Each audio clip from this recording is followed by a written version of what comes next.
Israel's military issued new evacuation warnings Wednesday for people in parts of eastern Lebanon's Bekaa Valley, warning of military actions against Hezbollah targets in the area.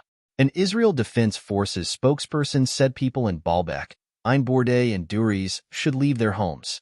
Israeli forces have frequently followed such warnings with airstrikes as they carry out a campaign Israeli officials say is meant to push Hezbollah back from the Israel-Lebanon border. Israel has used the same methods in its war against Hamas in the Gaza Strip, while UN officials and humanitarian organizations have criticized the evacuation orders, saying civilians have little chance to prepare and often nowhere safe to go amid the war. UNRWA ban. UN Secretary-General Antonio Guterres has written to Israeli Prime Minister Benjamin Netanyahu expressing his concern over new Israeli legislation that would ban the main UN agency supporting Palestinian refugees. The Secretary-General is writing and has dispatched a letter not too long ago, a few hours ago, to the Prime Minister of Israel, outlining his concerns, the issues of international law that has been raised by this law. Spokesman Stefan Dujarric told reporters Tuesday of the two bills adopted Monday by the Israeli Knesset. Obviously, if it is implemented, it is clear that it will have a devastating impact on the humanitarian situation of Palestinians in the occupied territory, Dujarric added. He said Guterres has also written to the President of the UN General Assembly, which created UNRWA in December 1949. Guterres had previously criticized the two laws, set to go into effect in 90 days, which he said could have devastating consequences for Palestinian refugees. Guterres also called on Israel to uphold its obligations under international humanitarian law and said national legislation cannot alter those obligations. Israel's UN envoy, Danny Danon, said UNRWA Gaza has become a front for Hamas and accused Guterres of ignoring that indisputable fact. Also Tuesday, Palestinian health officials said an Israeli airstrike hit a 5-story residential building in northern Gaza, killing at least 70 people. An additional 23 people were missing after the attack in Beit Lahia. A second strike later Tuesday killed at least 18 people, the health officials said. Israel's military said it is investigating the first strike, but did not comment on the second. It did report that 4 of its soldiers were killed in the fighting, bringing the toll since the start of the operation to 16. The United Nations expressed deep concern about the high number of casualties, saying it could not access Beit Lahia. The new Israeli legislation bans the United Nations Relief and Works Agency for Palestine Refugees in the Near East, or UNRWA, and forbids Israeli officials from having any contact with UNRWA representatives. Norway's prime minister said Tuesday his government will submit a resolution to the UN General Assembly for it to request a ruling from the International Court of Justice on whether Israel will be violating international law. This undermines the right of Palestinians to receive humanitarian aid and life-saving assistance, Prime Minister Jonas Gahr Store said in a statement. We have a collective obligation to respond to this. At the UN Security Council, the 15 member states individually expressed concern about the legislation, many of them referring to UNRWA as a lifeline for Palestinians in the occupied territories and acknowledging it is the backbone of the UN aid operation in Gaza.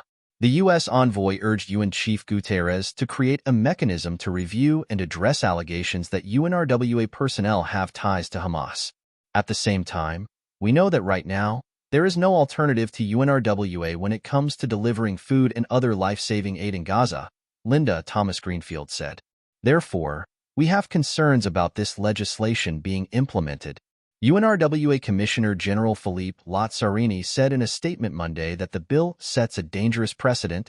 This is the latest in the ongoing campaign to discredit UNRWA and delegitimize its role towards providing human development assistance and services to Palestine refugees, he wrote on social media platform X.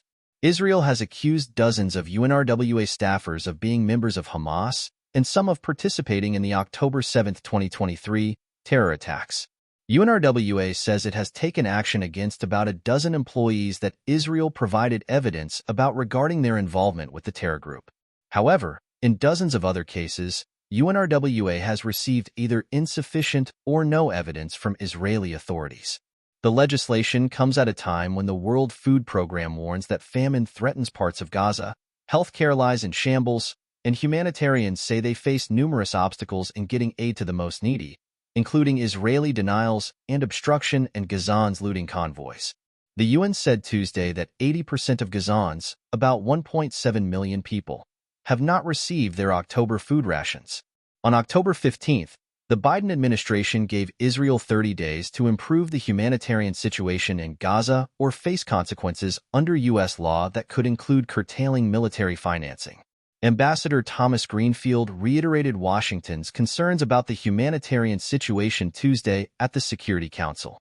That the United States rejects any Israeli efforts to starve Palestinians in Jabalia or anywhere else, she said, referring to the besieged Palestinian camp in northern Gaza, and that Israel's words must be matched by action on the ground.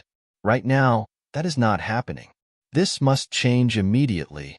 The latest conflict in the region began when Hamas militants killed 1,200 people and captured about 250 hostages in their October 7, 2023, attack on Israel.